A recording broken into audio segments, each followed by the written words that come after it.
नमस्कार बांधवांनो, शेतकरी मित्रांनो, आजचा हा व्हिडिओ आहे पेरणीची तयारी।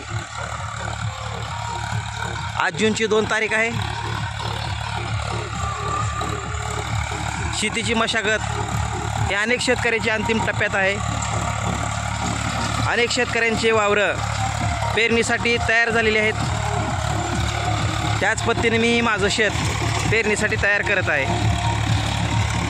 गेली 10 वर्ष झालं मी आणि माझे काही मित्र सेंद्रिय शेती करतो। या शेतीमध्ये गेल्या 10 वर्षापासून कसलाच रासायनिक खत आणि रासायनिक फवारणी नाही, त्यामुळे माती हे कशी निघते बघा, एकदम भुसभुशीत।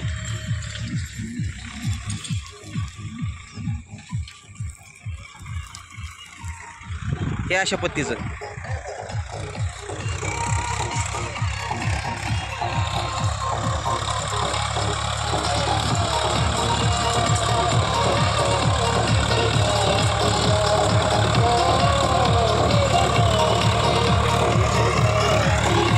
अशा पद्धतीचं वावर आहे।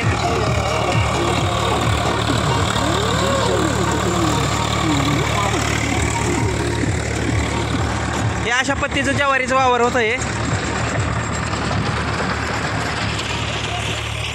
जमिनीमध्ये सेंद्रिय कर्ब तयार होण्यासाठी हा ज्वारीचा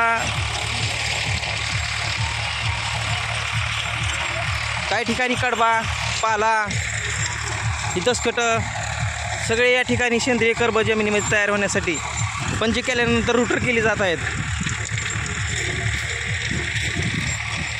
याचं कारण जमिनीमध्ये सेंद्रिय खत तयार व्हावा ही अपेक्षा आहे आणि तो होतो सुद्धा।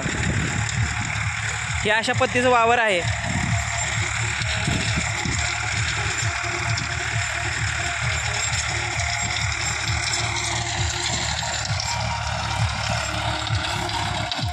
हे अशा पद्धतीचं वावर आहे। हा पाला वगैरे हे ज्वारीचे दसकट पंचे केल्यानंतर रूटर केल्यानंतर जमिनीमध्ये जातात। हे अशा पद्धतीचं त्याचा कंपोस्ट तयार होतो। हे अशा पद्धतीचं वावर एकदम प्लॉट पेरणीसाठी तयार आहे। आपण बघता जमीन एकदम असा गादी वापा पेरणीसाठी तयार होत आहे। आमचे मित्र शंभू क्षीरसागर यांचं हे ट्रॅक्टर आहे।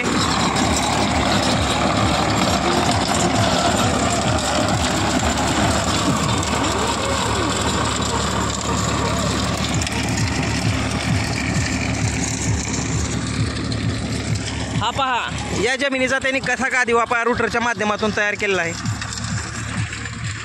सेंद्रिय शेती करण्याचा एक फायदा असा आहे, रासायनिक खत जर तुम्ही जमिनीत वापरत नसाल तर एकही डेकूळ निघणार नाही तुमच्या जमिनीत। गेल्या 10 वर्षापासून माझ्या शेतामध्ये जराही डेकूळ निघत नाही। त्या अशा पद्धतीचा प्लॉट तयार होतो।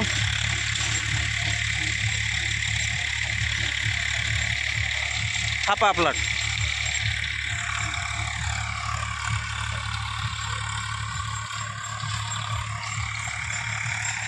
माझे मित्र शंभू क्षीरसागर बहादा यांचं हे ट्रॅक्टर आहे।